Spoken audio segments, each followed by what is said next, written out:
Hey everyone, I'm Professor Puddle.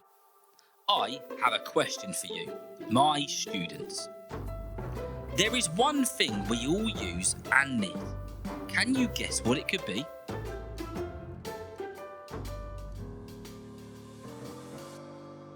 Did you get it? It's water. All of us use water in many different ways. So, as you want to learn more about the world, I'll show you one of the ways in which you get your important water. That's running to your tap right now. Alright, so our journey begins here. This is a spring. I hear you thinking, what is a spring?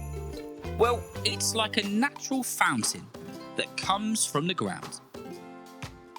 Underground water finds a way to come up to the surface and creates this large body of water that you see here. Springs can also be bigger or smaller in size than this one. But also, interestingly, they provide fresh water to plants and animals.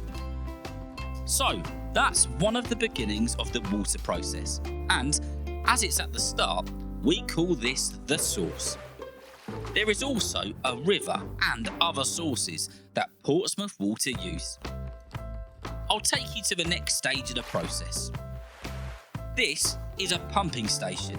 It takes all of that natural spring water onto the next bit of the process. It pumps over 60 megalitres of water a day. That's 60 million litres, which is the equivalent of filling up 24 Olympic-sized swimming pools in one day. It pumps it on to the next place, which is this place.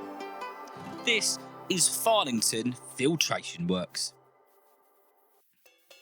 It's not too far away from where we just were. The water comes in to be filtered. Before the year 1965, hard workers here filtered the water all day long in this large pit outside. This was once known as a slow sand filter. These may look a bit like dirty swimming pools or a jacuzzi, but these are the modern day version of what we saw outside. They are called rapid gravity filters.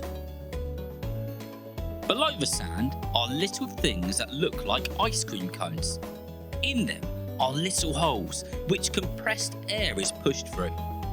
This loosens up the sand and enables all the bits which have been trapped to be released. After it's been through the sand, the water is sent off to the next stage of treatment, UV disinfection. The water is then taken to be zapped with ultraviolet light, inactivating dangerous bacteria in the water. Chlorine is then added to complete the disinfection process and ensure that the water is wholesome and safe to drink.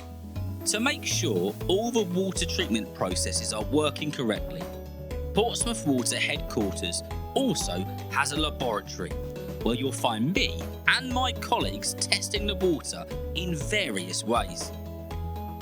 We test for any harmful chemicals and bacteria at all stages of the treatment process, including samples from our customers' houses.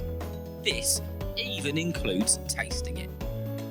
The water, after being treated, is taken by gravity and pumps to your house, school and buildings. And after you've used it, it then goes back into the sea for nature to start the process again. Alright, that concludes today's lesson. I hope you've learned something. And maybe you'll get to visit us one day and see the process for yourself. Until then, keep learning and keep drinking.